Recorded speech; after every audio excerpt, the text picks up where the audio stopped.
यह एक सत्य और आंखों देखी घटना है। हमारा गांव गोंडा जिले में पड़ता है।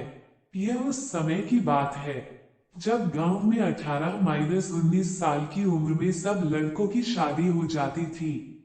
उनमें से एक मेरा मित्र रमाकांत भी है।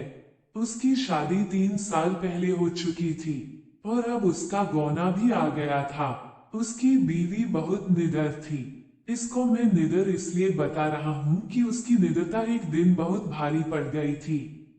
3-4 साल पहले तक गांव की अधिकतर औरतें सुबह सुबह उठकर लोटा लेकर नित्य क्रिया के लिए कोई खेत में तो कोई खुले मैदान में जाती थी। वो भी जब गांव के पुरुष लोग सो रहे हो तब जाती थी। कुछ दिन बीत गया तो अब रमाकांत को एक सुंदर सी बेटी हुई। बेटी अभी 8 महीने की थी। उस समय उसकी बीवी सुबह सुबह अकेले उठकर खेत में चली गई और अपने सासू मां को या फिर अपनी जेठानी को भी नहीं जगाया। वह अकेले ही चली गई क्योंकि वह तो बहुत निडर थी। लेकिन उस समय वह ना तो हाथ में चाकू और ना ही माचिस लिया। जिस घर को बच्चा पैदा होता है उसके 1 साल तक उस घर की औरत को बाहर अकेले नहीं भेजा जाता, वह भी सुबह सुबह बिना किसी को साथ लिए, क्योंकि उस औरत पे भूत प्रेत इन लोगों का साया जल्दी पड़ता है। लेकिन वह अकेले गई थी। तभी वहां बेल का पेड़ लगा था। उस पर एक चुड़ैल घूम रही थी जो इसके साथ नहीं आना चाहती थी, लेकिन फिर भी वह आ गई। जब रमाकांत की औरत खेत से आई तो लौटा फेंककर पलंग पर बैठकर गाना गाने लगी।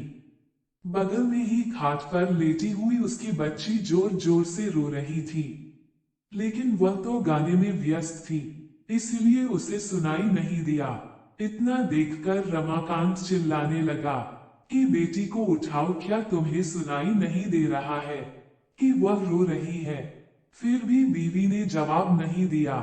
तब तक रमाकांत की भाभी आ गई और वह समझ गई कि यह कौन है और रमाकांत को इशारा किया कि जाओ दादाजी को बुला लाओ।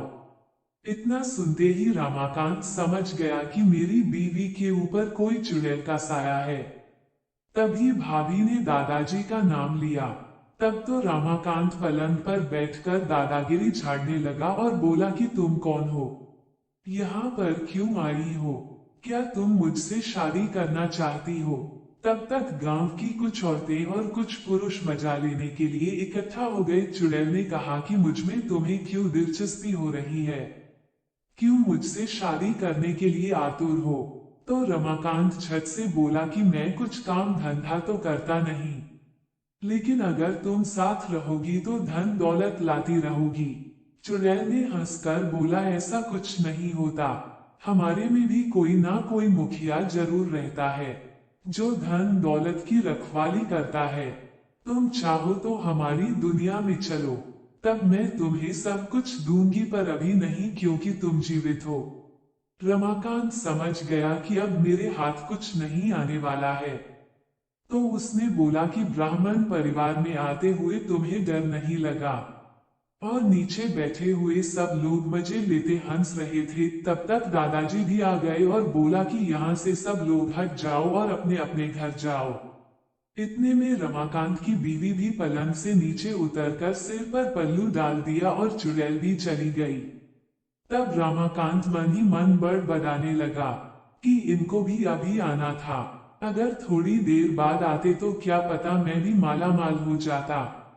बेचारा रमाकांत बहुत दुखी हो गया।